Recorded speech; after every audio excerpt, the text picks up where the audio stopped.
દર્શક મિત્રો, આપ જોઈ રહ્યા છો ગુજરાતની એક એવી ચેનલ કે જે તમારા શહેરના પળે પળના સમાચારો તમારા સુધી પહોંચાડે છે। સ્વાગત છે આપનું A1 અભિક્રાઇમ ન્યૂઝમાં। હું છું એન્કર અર્પિતા પટેલ। પાટણ જિલ્લા રાધનપુર ખાતે ગૌમાતાને રાષ્ટ્રમાતા ઘોષિત કરવાની માંગ સાથે સંતો ગૌભક્તોની સાથે રેલી યોજાઈ। રાધનપુર પ્રાંત કચેરીએ આવેદનપત્ર અપાયું। ગૌમાતાને રાષ્ટ્રમાતાનો દરજ્જો આપવાની માંગ સાથે આજે રાધનપુરમાં સંતો અને ગૌભક્તો દ્વારા ભવ્ય રેલી યોજાઈ હતી અને પ્રાંત અધિકારીને આવેદન સુપ્રત કરવામાં આવ્યું હતું। ગાયત્રી મંદિર રાધનપુર ખાતેથી હજારો ગૌભક્તો અને સંતોની આગેવાનીમાં રેલી નીકળી હતી। ગૌમાતા રાષ્ટ્રમાતા ગાય બચાવો દેશ બચાવના નારા સાથે રેલી શહેરના મુખ્ય માર્ગો પર ફરી પ્રાંત કચેરી ખાતે પહોંચી હતી।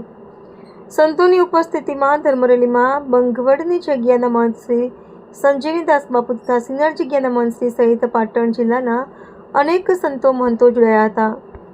મહંતશ્રીનું નિવેદનમાં મહંત શ્રી સંજયની દાસ બાપુએ જણાવ્યું કે જે ગાય આપણને જન્મથી મરણ સુધી પોષણ આપે છે, ખેતીને સદ્ધર કરે છે, પર્યાવરણ બચાવે છે, તેને રાષ્ટ્રમાતા કહેવી એ દરેક ભારતીયનું કર્તવ્ય છે।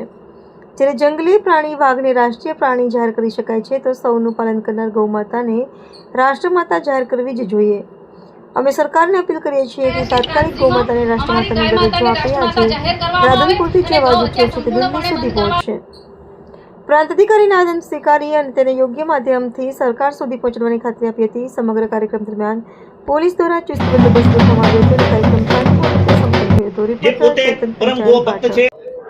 આજે સમગ્ર ગુજરાતમાં ગૌ માતાને રાષ્ટ્રમાતા માટે જાહેર કરવા માટે આવેદનપત્ર અત્યારે રાધનપુરમાં પણ બહુ મોટી સંખ્યામાં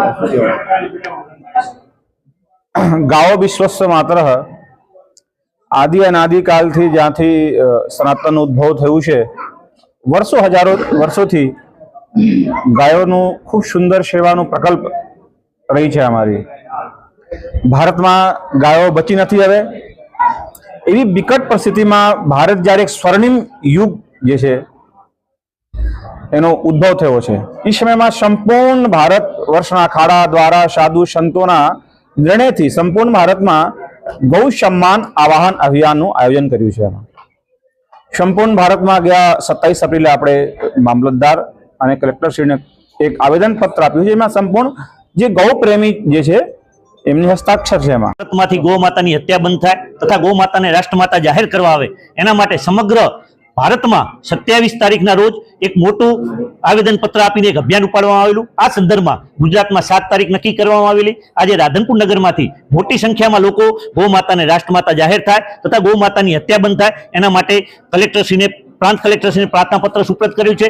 આઝાદીના 78 વર્ષ પછી પણ ભારતમાં ગૌ હત્યા એ આપણા હિન્દુ સમાજના મસ્તક ઉપર લાગેલું એક મોટું કલંક છે અને અહીંયા આપ મીડિયાના માધ્યમથી પણ હું કહું છું, અમારો અવાજ સરકાર સુધી આપ પહોંચાડો અને તાત્કાલિક ધોરણે ગૌ માતાની હત્યા બંધ થાય અને ગૌ માતાને રાષ્ટ્રમાતા જાહેર કરે એવી સરકારને નતમસ્તક પ્રાર્થના કરીએ છીએ કે અમારી આટલી માગણી સ્વીકારે। જય ગૌ માતા, જય ગોપાલ। આજે અમે 7/5/2026 રોજ મામલતદાર કચેરીમાં પ્રાર્થના પત્ર રજૂ કરવા આવ્યા હતા।